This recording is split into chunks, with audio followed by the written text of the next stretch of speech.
जय हो श्री गणेश भगवान की जय। जय हो कार्तिक मातम की जय। जय हो लड्डू गोपाल की जय। जय हो राधा रानी सरकार की जय।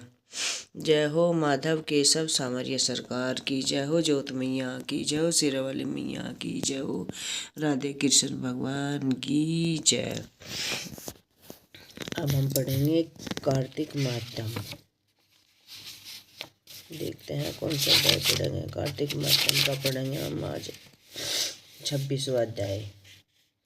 सूजी कहते हैं, एक भगीरथी वंश के में सूरदास नाम का एक राजा हुआ करता था, जिसका पुत्र वह मित्रसह था। मित्रसह गुरु वशिष्ठ जी के श्राप से राक्षस होगा, परंतु गंगा जल के प्रभाव से वह भगवान के परम पद को प्राप्त हुआ। ऋषि पूछने लगे कि हे सूजी, वशिष्ठ किस कारण श्राप दिया था, जिसके कारण वह विस्तार पूर्वक कहिए। सूजी कहने लगे कि ऋषियों द्वारा एक समय अति धर्म राजा सूरदास और साथियों सहित शिकार खेलने के लिए वन को गए थे। शिकार खेलने पर भूख लगी और फिर भूख प्यास से दुखित हो राजा नदी के तट पर आया। यहाँ पर उसका पुत्र मित्र सह नित्य नियम करता था। राजा ने रात्रि में वहीं पर ही बिताई। प्रातःकाल होते ही उठकर वह फिर शिकार की तलाश में चल पड़ा। कुछ दूर जाकर राजा ने देखा कि पर्वत की कंदरा पर एक वयोवृद्ध मैथुन कर रहे हैं। राजा ने उनको देखते ही धनुष बाण चढ़ा और उन पर छोड़ दिया।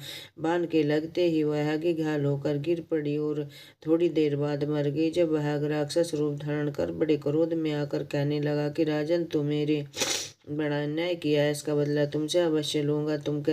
ऐसा कहकर वह राक्षस अत्यंत दुखी हुआ। तत्पश्चात राजा ने अपनी नगरी में आकर संपूर्ण वृत्तांत मंत्रियों से कहा। कुछ समय बीतने पर राजा सूरदास मुनियों को बुलाकर अवश्यमेव किया, किंतु वशिष्ठ जी ने विधि पूर्वक ब्रह्मादि देवताओं को हरिवी देकर यज्ञ समर्पित किया। फिर स्नान करने के बाद नदी के तट पर चले गए।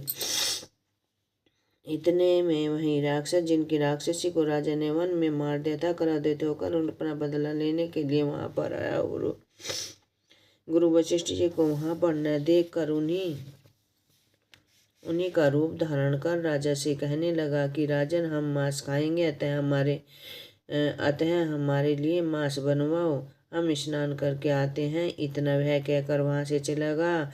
फिर वहीं राक्षस ने रसोइया का रूप राजा को मनुष्य का मांस पका कर दिया। जब वास्तविक गुरु वशिष्ठ जी स्नान करके आए तो राजा के सोने के थाल में सब पका हुआ मांस में से भोजन आगे परोस दिया। तब गुरुजी ने ज्ञान दृष्टि से मनुष्य के मांस का भोजन जान लिया और क्रोधित होकर राजा को श्राप दिया कि हे राजन, तुमको हमको मनुष्य का मांस खिलाने की चेष्टा की और राक्षसों को भोजन दिया और तुम भी राक्षस हो जाओ। तब राजा ने कहा, हे गुरुदेव, आपकी आज्ञा से ही तो ऐसा भोजन बनवाया है।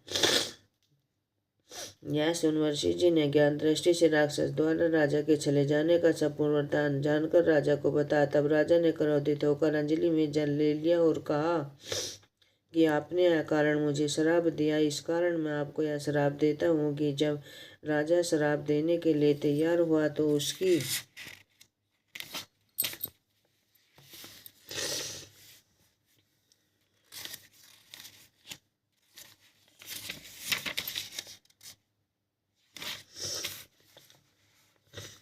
उसकी रानी दमयंती कहने लगी कि आप इस क्षेत्र के पुत्र है, क्रोध को त्याग दे। जो भोग आपके भाग्य में लिखा है उसको भोग। जो मनुष्य गुरु ने हुंकार किया है वह मानकर जाकर राक्षस होता है। स्त्री के वचनों को सुनकर राजा क्रोध त्याग कर विचार करने लगा कि क्या करना चाहिए।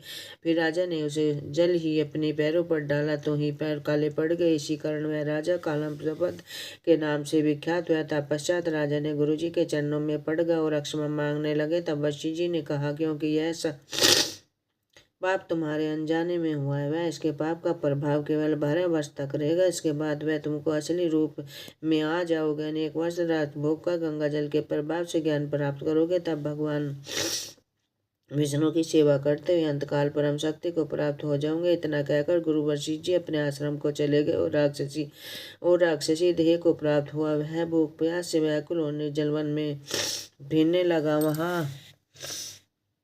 वहां से वह अनेक कष्टों को सहन करता है नर्मदा नदी के तट पर आया और वहाँ भी पक्षी मनुष्य सर्प आदि खाकर विचरण करने लगा।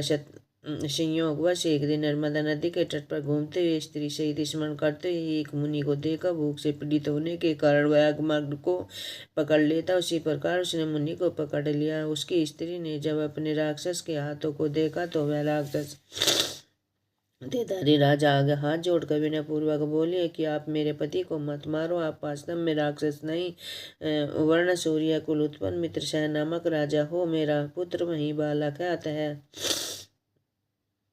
अतः मैं बिना इस पति के वन में कैसे निर्वाह करूंगी। अब तुम मेरे पति को प्राण दे दो, प्राण देने के समान कोई दान नहीं। उस समय वह प्राणदान के समान कोई अन्य नहीं है। वह स्त्री इस प्रार्थना के प्रभाव से कोई न फर्क नहीं पड़ा। जैसे वह मृग के बच्चे को पकड़ कर खा जाता है, वैसे मुनि को इस समय अपनी स्त्री के साथ मिथुन कर्म कर रहा था, पकड़ कर खा गया था। मुनि की स्त्री ने उसे श्राप दिया।